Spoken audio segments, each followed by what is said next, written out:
And now, here with another designated podcast are Teddy and JJ. Hello, everyone. Welcome to another edition of the Designated Writers Podcast, hence the name Designated Podcast. I'm JJ Marshall. This is Teddy Allen. Hey, Teddy. How are you? I'm happy to be with you, JJ, and with the many listeners out there. That's right, or viewers, whatever they are. We have a canine situation going on in the background right now. We hope you'll excuse that. Gracie, as you know, is on the staff. What is she in charge of? Now I can't remember. Politics or no, it's politics. Oh, shoot. Something like that. Anyway, Gracie's got her Instagram, and she is marketing manager. That's it. She's marketing, of course. And as you can tell, we only hire the well. best. It sounds like we got her roped up in barbed wire in there. Yeah. Okay. But anyway, we got lots to talk about. I'm glad you've joined us on this early December time. Yeah, whatever. Yes, and before we get started, well, we've already gotten started. So yeah, that's right. In addition to what we've already said, congratulations to Team Marshall. If I may just say, the procreation situation in your family right now is off the chain. We've had 2 new DW team members come on board, and another one, is looming. Yeah. There's a millimeter situation going on. Centimeter, I think. Okay. Right. Anyway, yeah, we got it going on here. We're just procreating all over this great land of ours. But nothing stops DW, so we're going to get this before you head off to help with yet another human being born. Yeah. The All-American team was released today by Sports Illustrated, college football. Who's the number 1 quarterback? Well, logic would tell you that it's Kyler Murray. And that would be correct. But again, this is not the AP team, but it's the SI team. And that would be the number 1 quarterback on the DW All-America squad, I would suspect. We have one? Yeah, we just I have didn't realize you didn't know that? No. Marketing didn't get with you? Our marketing, either one of them. And number 2 is a guy from Alabama, of course, which we're good with that. Yeah, anyway, I thought that was interesting. Yeah. And the Heisman's coming up this week. And that race should probably finish that way. Who was the third guy? Dwayne Haskins. Dwayne Haskins from The Ohio State University. Right. No shot. Which has been very much in the news with your Urban Meyer resignation situation and all that. All that. Right, which is really not a resignation situation. But anyway, that's a whole nother. Good for him. He's a hard guy to root for, in my opinion. But he's the one. If he was the coach of the team, it'd be great. Yeah, especially when you go 82-9. That's not. That's a phenomenal number today. It's a phenomenal number. Third greatest winning percentage in the history of college football, behind people named Rockne and Leahy. Oh my goodness! Who haven't coached in 60 years. God almighty! He's 3 in winning percentage. Yeah, he's third. Those are 2 biggies. And it wasn't like he fell into a great situation. He's been at Bowling Green, at Utah. He's just ranking up the wins. Yeah, good for him. Awesome. Yeah. Okay. Let's see what else we got here. Are you in any football pools? We're not in a betting pool. Bowl? No, not bowls yet, just for the NFL season. Oh, no. I've realized a long time ago there's not a man on this earth who's figured out how to beat the NFL. No, and I'm certainly not that man. I am not that man. I've been in the league now about 6 years. Our good friend Mike Mitten, the Mitten Football League, like 20 people in. So it's really just to keep the family in contact with each other, constant bickering. And I've won it 2 of the last 3 years, including last year. Next to last this year. Are you? Well, it's hard to stay on top, too. It is. Again, Urban Meyer, that just shows you what a stud he is. Right.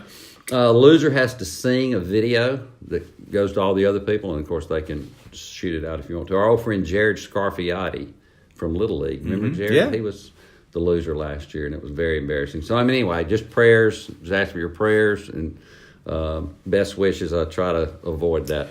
I know there are football pools in which the guy who comes in last, fantasy, which I don't do that. No, me either. Well, the guy who comes in last has to get a tattoo.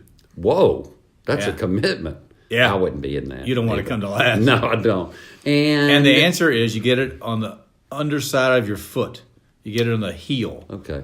If you don't want to worry about some people are loud and proud, sure. Right. But that's they'll get a whole bad. Sleeve or barbed wire like Pamela Anderson. But, right.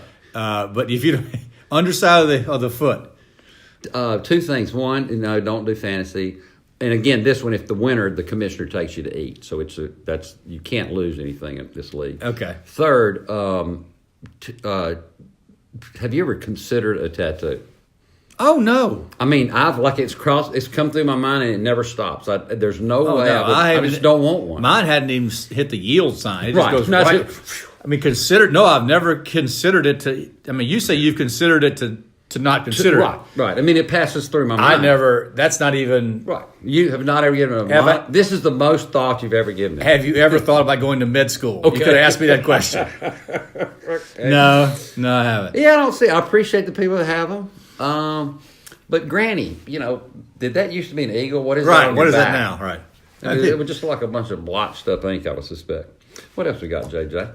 I don't know. Who's your early favorite college basketball thing? You're the only guy I know who really grinds. Not the only one. There's Bill Campbell grinds at this early. Tommy Burnett, our friend. Duke is not as bad as people. I mean, they lost a game to Gonzaga, who can win the national championship. Mm-hmm. Kansas is really good.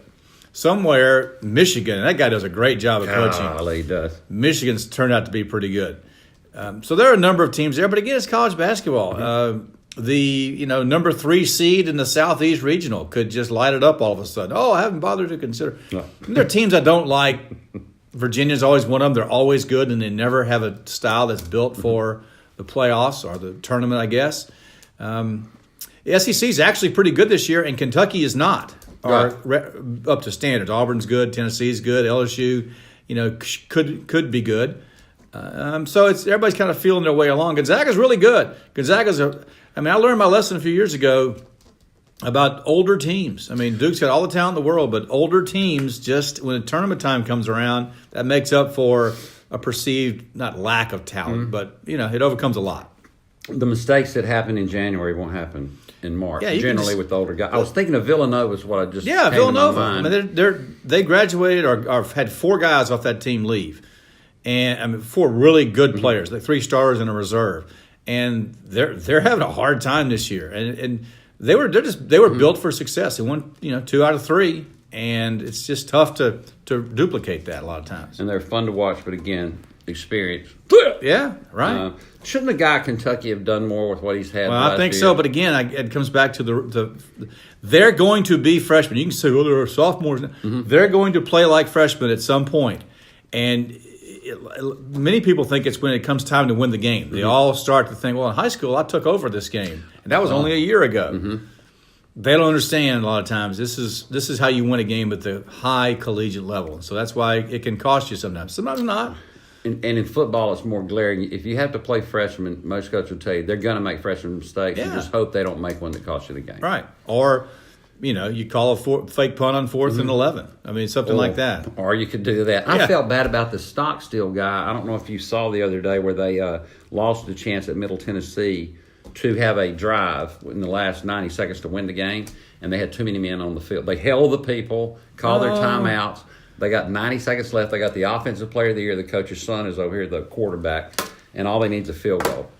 And they had too many men on the field. They lined up on the mat that has the little dots and everything. The dots, but somehow somebody snuck in there. Dot. He tries to ease off the field. The UAB coach is jumping up and down, saying, "No, that's ball game." Sure enough, it was 4th and 3, first down ball game. That's a tough one. And they just named him the coach of the year, which he is. But to his credit, you don't hear this a lot. He said, "I take full responsibility. I'm the coach, and we messed up." Okay. All right. In closing, speaking of good coaches, because you got to get toward, you got to go to where your people are.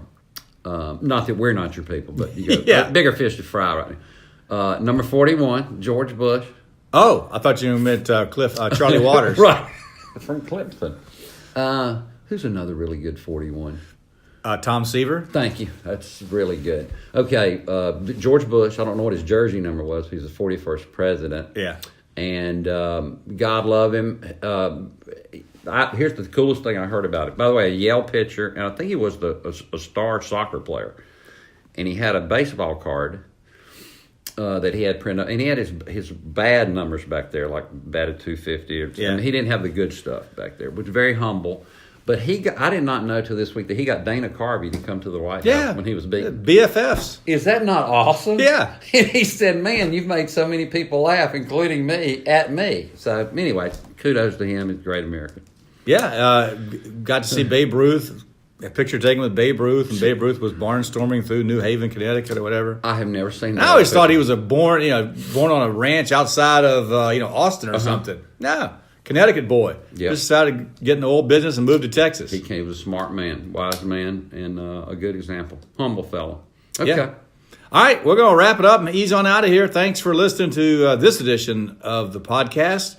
We'll holler at you soon. We'll update you on procreation as it happens. As details emerge. Yeah.